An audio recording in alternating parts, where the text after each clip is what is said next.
नमस्कार दोस्तों, मैं भूपेंद्र सिंह एक बार फिर आपको बीएस गुरु एजुकेशन की तरफ से हार्दिक नव वर्ष की शुभकामनाओं के साथ फिर से आगे बढ़ते हैं। आज अपने करंट न्यूज़ में देखते हैं हमारी पहली न्यूज़ क्या है। चलिए देखते हैं। वर्ष 2021 में वनों की कटाई से संबंधित न्यूज़ है ये, जो कि ब्राज़ील के सेराडो में वर्ष 2015 के बाद से उच्चतम स्तर तक पहुंच गई है। यानी बात कर रहे हैं हम अमेजन फॉरेस्ट की, जो बात करता है कि 2021 में जो वनों की कटाई है ब्राज़ील के सेराडो में, वर्ष 2015 के बाद उच्चतम स्तर पर पहुंच गई है, जिसे वैज्ञानिकों ने दुनिया की सबसे अधिक प्रजाति समृद्ध सवाना की स्थिति पर आवाज़ उठाई है। यानी फ्रेंड्स, यहाँ जो सवाना है ये भी एक प्रदेश होते हैं जिसमें वनों का एक अलग तरीके का प्रकार है, जिन्हें हम अपने अगली आगे न्यूज़ में देखेंगे। तो फ्रेंड्स, ये प्रजाति समृद्धि समाना की स्थिति पर आवाज़ उठाई गई है। यह पाया गया है कि ब्राज़ील के अमेजन में वनों की कटाई का क्षेत्र पिछले 2020 से 22% की वृद्धि के बाद 15 वर्षों में सबसे उच्च स्तर पर पहुंच गया है। और सेराडो ब्राज़ील के कई राज्यों में फैला हुआ है और दुनिया के सबसे बड़े सवाना में से एक है। जो सेराडो के जो है वो जो है ब्राज़ील के अमेजन के काफ़ी हिस्से में फैला हुआ है और ये सवाना प्रदेश है एक तरीके से। और इनमें जो है दुनिया के सबसे बड़े सवाना में से इसने एक माना जाता है, जिसे अक्सर डाउन साइड फॉरेस्ट कहा जाता है, क्योंकि इसके पौधे की गहरी जड़ें सूखे और आग से बचने के लिए जमीन में डूबी रहती हैं। सेराडो एक प्रमुख कार्बनिक सिंक है जो जलवायु परिवर्तन को रोकने में मदद करता है। फ्रेंड्स, ये जो टर्म है सेराडो, ये काफ़ी एग्जाम की दृष्टि से काफ़ी इम्पोर्टेंट है। सेराडो का विनाश, सेराडो में इन पेड़ों, घासों और अन्य पौधों का विनाश ब्राज़ील के ग्रीन हाउस गैस उत्सर्जन का एक प्रमुख स्रोत है। हालांकि यह अधिक प्रसिद्ध अमेजन वर्षा वन की तुलना में बहुत कम घना जंगल है, जो इसकी सीमा से अलग हुआ।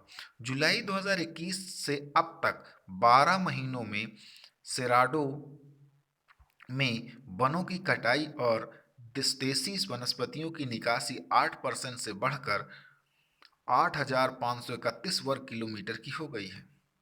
और वैज्ञानिकों ने अपनी विकास समर्थक बयानबाजी के साथ वनों की कटाई को प्रोत्साहित करने और पर्यावरण की परिवर्तन की स्थिति के लिए सरकार को दोषी ठहराया है। तो इस प्रकार से जो इस सेराडो के सिंक हैं, कार्बन सिंक, यानी ये कार्बन को काफ़ी मात्रा में सोखते हैं, जो जलवायु परिवर्तन को रोकने में मदद करता है। तो एक तरीके से ये सवाना प्रदेश होते हैं, सवाना घास के मैदान कह सकते हैं एक तरीके से।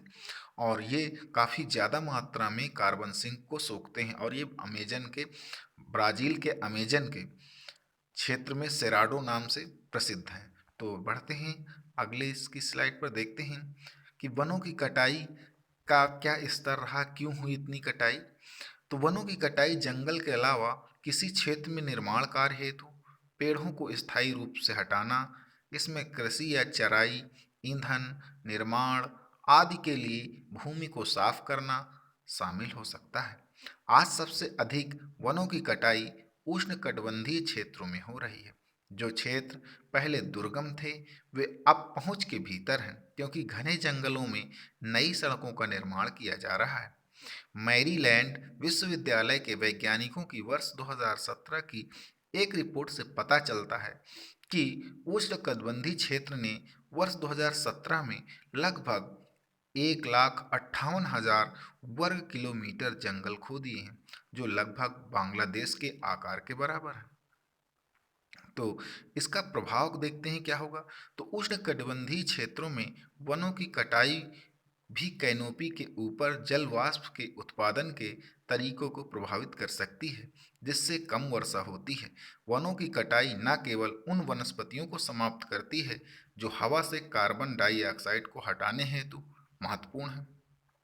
आप सभी जानते हैं कि जब जब हवा यानी वन होते हैं तो वनों के द्वारा कार्बन डाइऑक्साइड को अवशोषित किया जाता है प्रकाश संश्लेषण की विधि के द्वारा, और इस प्रकाश संश्लेषण के द्वारा हमें ऑक्सीजन उत्सर्जित करते हैं पौधे, और कार्बन डाइऑक्साइड अवशोषित करते हैं। और यदि पेड़ नहीं होंगे तो प्रकाश संश्लेषण की प्रक्रिया नहीं होगी, और हमारे लिए ना ही ऑक्सीजन अवेलेबल होगी, बल्कि कार्बन डाइऑक्साइड की मात्रा वातावरण बढ़ेगी और प्रदूषण का मात्रा काफ़ी ज़्यादा बढ़ जाएगा। तो वनों की कटाई न केवल उन वनस्पतियों को समाप्त करती है जो हवा से कार्बन डाइऑक्साइड को हटाने हेतु महत्वपूर्ण है, बल्कि निर्वा निर्वनीकरण ग्रीन हाउस गैस उत्सर्जन का भी उत्पादन करती है। यह जैव विविधता और पशुओं को भी नुकसान पहुंचा रहा है। तो इस प्रकार से वनों की कटाई हमारे लिए काफ़ी खतरनाक है। देखते हैं सवाना क्या होते हैं। सवाना एक वनस्पति प्रकार है जो गर्म और शुष्क जलवायु परिस्थितियों में पाई जाती है। इसमें कैनोपी यानी बिखरे हुए क्षेत्र वृक्ष एवं जमीन पर लंबी घासों की विशेषता मौजूद होती है। सवाना के बड़े क्षेत्र अफ्रीका, दक्षिण America, Australia, Bharat, Myanmar, Thailand के एशियाई क्षेत्र और मेडागास्कर में पाए जाते हैं। यानी जो सवाना प्रदेश हैं वो दक्षिण अफ्रीका अफ्रीका, दक्षिण America, Australia, Bharat, Myanmar, Burma, Thailand में पाए जाते हैं। तो सवाना का पर्यावरण देखते हैं क्या होता है। वर्तमान सामान्य तौर पर सवाना भूमध्य रेखा से 8 से 20 अक्षांशों के 8 डिग्री से 20 डिग्री अक्षांशों के उष्णकटिबंधीय क्षेत्रों में उगती हैं। सभी मौसम में स्थितियां गर्म होती हैं, लेकिन हर वर्ष केवल कुछ महीनों के लिए वर्षा होती है।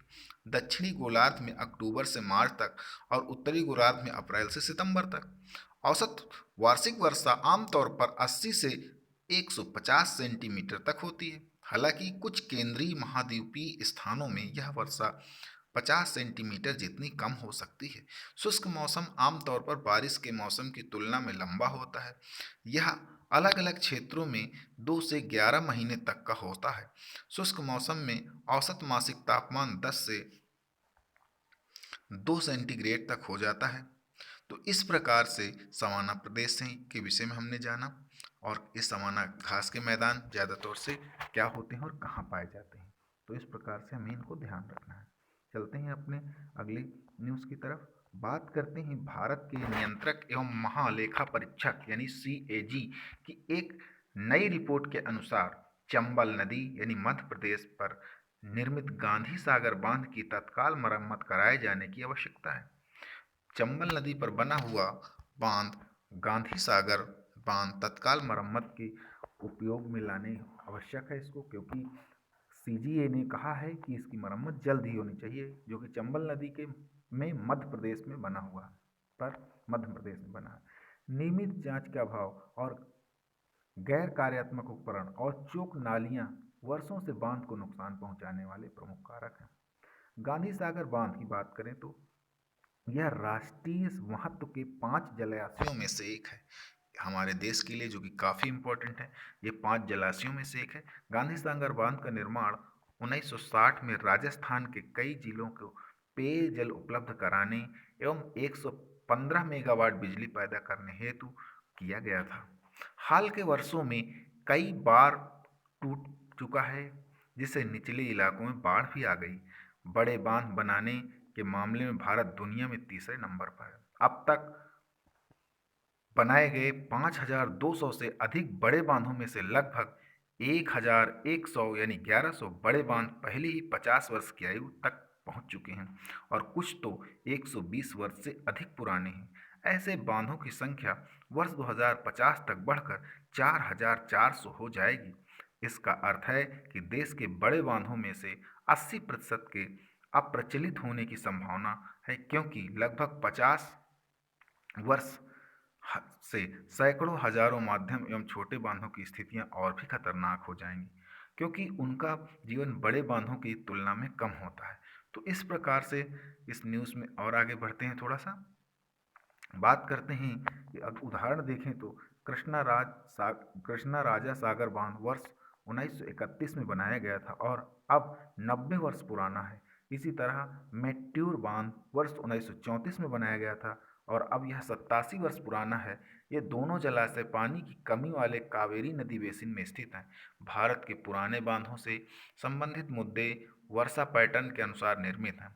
भारतीय बांध बहुत पुराने हैं और पिछले दशकों के पार्स पैटर्न के अनुसार बनाए गए हैं। हाल के वर्षों में बेमौसम वर्षा ने उन्हें असुरक्षित बना दिया है, लेकिन सरकार बांधों को वर्षा, बाढ़ चेतावनी जैसी सूचना प्रणाली से लैस कर रही है और सभी प्रकार की दुर्घटनाओं से बचने के लिए आपातकालीन कार्य योजना तैयार कर रही है। भंडारण क्षमता में कमी।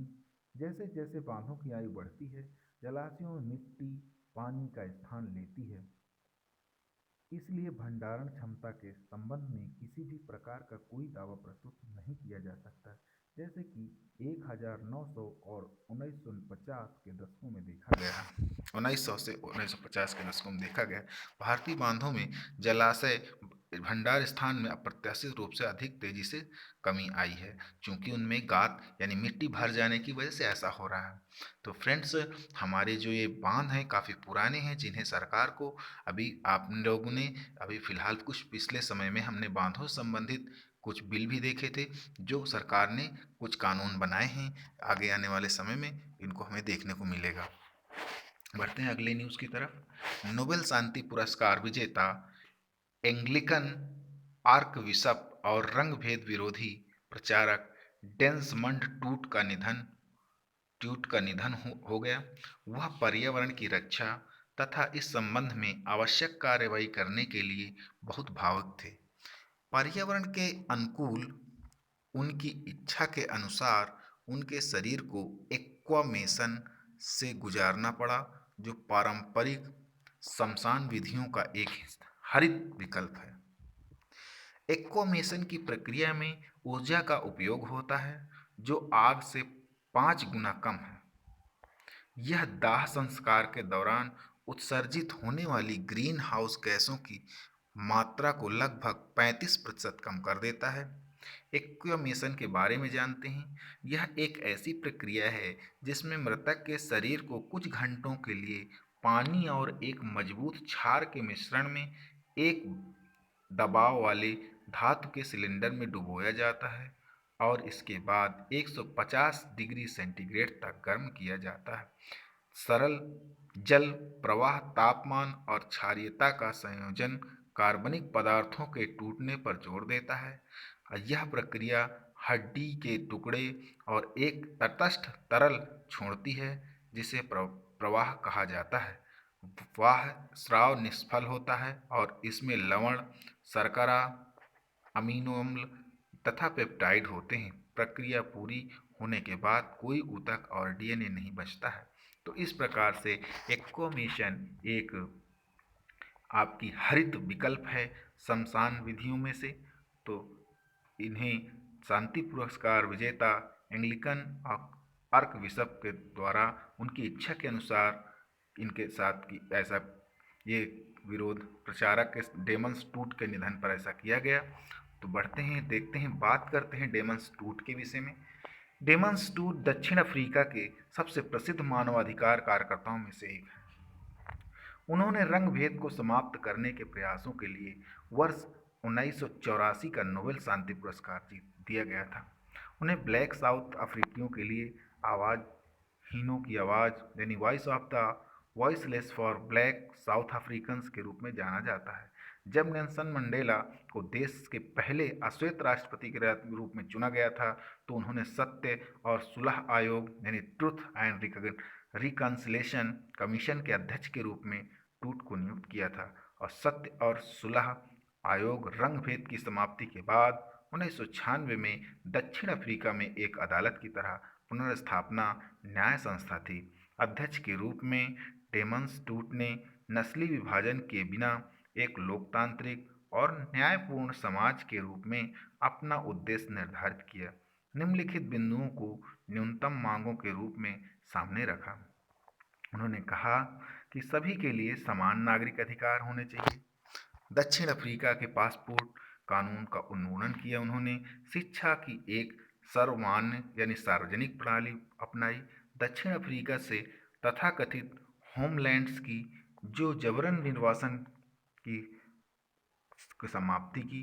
तो इस प्रकार से डेमन टूट थे, जो उनका निधन हो गया है। जो दक्षिण अफ्रीका से थे और वो एक प्रसिद्ध मानवाधिकार कार्यकर्ता थे। बात करते हैं अगले न्यूज़ की तरफ। मद्रास उच्च न्यायालय के एक न्यायाधीश ने कहा है कि उसी अदालत के एक अन्य न्यायाधीश द्वारा हाल ही में पारित एक आदेश में एस्पा यानी मालिश और चिकित्सा केंद्र के अंदर सीसीटीवी कैमरे लगाने को अनिवार्य किया गया है। सर्वोच्च न्यायालय के ऐतिहासिक फैसले के एस पुट्टास्वामी मामले के विपरीत प्रतीत होता है। इस मामले में सर्वोच्च न्यायालय ने यह घोषणा की थी कि अनुच्छेद 21 में गारंटीकृत प्राण और दैहिक स्वतंत्रता के अधिकार में निजता का अधिकार शामिल है। फ्रेंड्स, यहाँ बात कर रहे हैं हम लोग निजता के अधिकार की। जो निजता का अधिकार है वो केएस पुट्टास्वामी के केस के द्वारा अनुच्छेद 21 के अंतर्गत गारंटीकृत। बात करते हैं इसके विषय में। अंतर्निहित मूल्य क्या है इसके? निजता के इस अधिकार को मूल अधिकार के रूप में देखा जाता है, यानी इनहेरेंट वैल्यू यानी निहित वैल्यू। यह प्रत्येक व्यक्ति की मूल गरिमा के लिए महत्वपूर्ण है और यह किसी व्यक्ति के हस्तक्षेप से मुक्त जीवन जीने की क्षमता को आगे बढ़ाता है। निजता के अधिकार के रूप में अनुच्छेद 21 में गारंटी के रूप में निजता कई अलग अलग रूपों में शामिल है, जैसे दैहिक स्वतंत्रता यानी शारीरिक स्वायत्तता का अधिकार, सूचनात्मक गोपनीयता का अधिकार और पसंद का अधिकार। यानी आप जैसे शादी करते हैं, किसी व्यक्ति को यदि पसंद करते हैं तो आप उसके साथ शादी कर सकते हैं, ये आपका निजता का मामला है यानी निजता का अधिकार है। तो इस प्रकार से निजता का अधिकार हमारा इन चीज़ों की हमें एक गारंटी प्रदान करता है। बात करते हैं अगली न्यूज़ की तरफ। सूडान से है।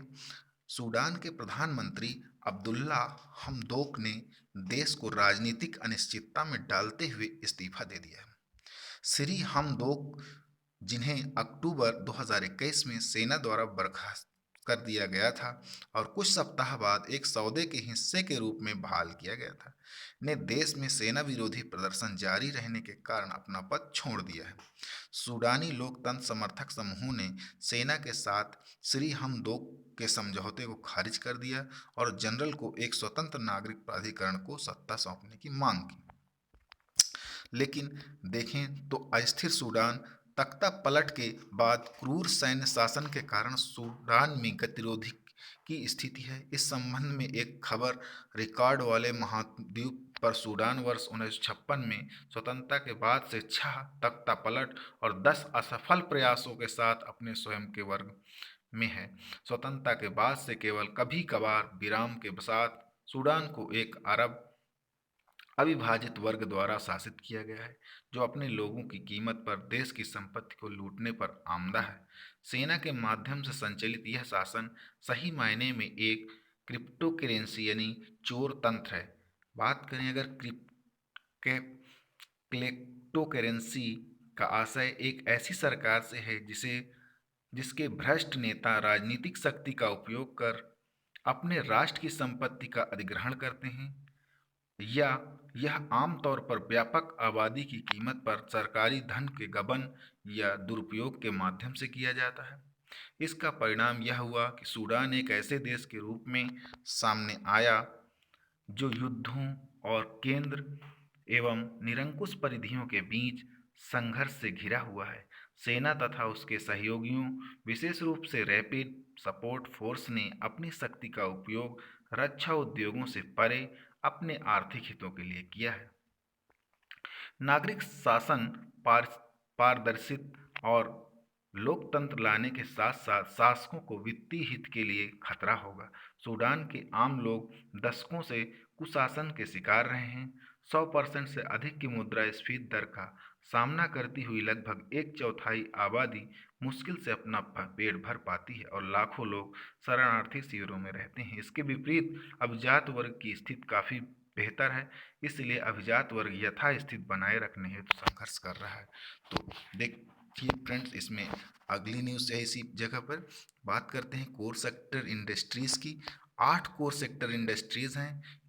नवंबर में 8 महीने से इसमें सबसे धीमी गति से 3.1% की दर से आगे बढ़ा है, जो भारतीय अर्थव्यवस्था की धीमी विकास दर के संकेत करता है। कच्चे तेल और सीमेंट को छोड़कर अन्य सभी क्षेत्रों में सकारात्मक वृद्धि दर्ज की गई है। बात करें, हमारे लिए सबसे इम्पोर्टेंट बात यहाँ ये है कि 8 कोर सेक्टर कौन से हैं और उनमें किसका कितना योगदान है। ये हमारे एग्जाम की दृष्टि से काफ़ी इम्पोर्टेंट है। तो जैसे कि कोयला, कच्चा तेल, प्राकृतिक गैस, रिफाइनरी उत्पाद, उर्वरक, इस्पात, सीमेंट, बिजली, ये हमारे 8 कोर सेक्टर हैं जो कुछ इस प्रकार से भार रखते हैं। इनमें से बात करें यदि औद्योगिक उत्पादन सूचांक यानी आईआईपी की, इसमें मदों के भार का 44.27% जीडीपी का शामिल है।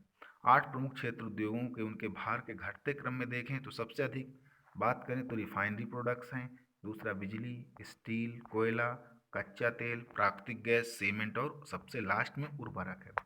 औद्योगिक उत्पादन का सूचांक की बात करते हैं तो आईआईपी एक संकेतक है जो एक निश्चित अवधि के दौरान औद्योगिक उत्पादों के उत्पादन की मात्रा में परिवर्तन को मापता है। यह केंद्रीय सांख्यिकी संगठन यानी सीएसओ, सांख्यिकी और कार्यक्रम कार्यान्वयन मंत्रालय द्वारा मासिक रूप से संकलित और प्रकाशित किया जाता है। यह एक समग्र संकेतक है जो निम्न वर्गीकृत समूहों की विकास दर को मापता है। व्यापक क्षेत्र अर्थात खनन, विनिर्माण और बिजली आदि को इस क्षेत्र से व्यवस्थित किया जाता है। तो फ्रेंड्स, आज के लिए इतना ही। Thanks for watching this video.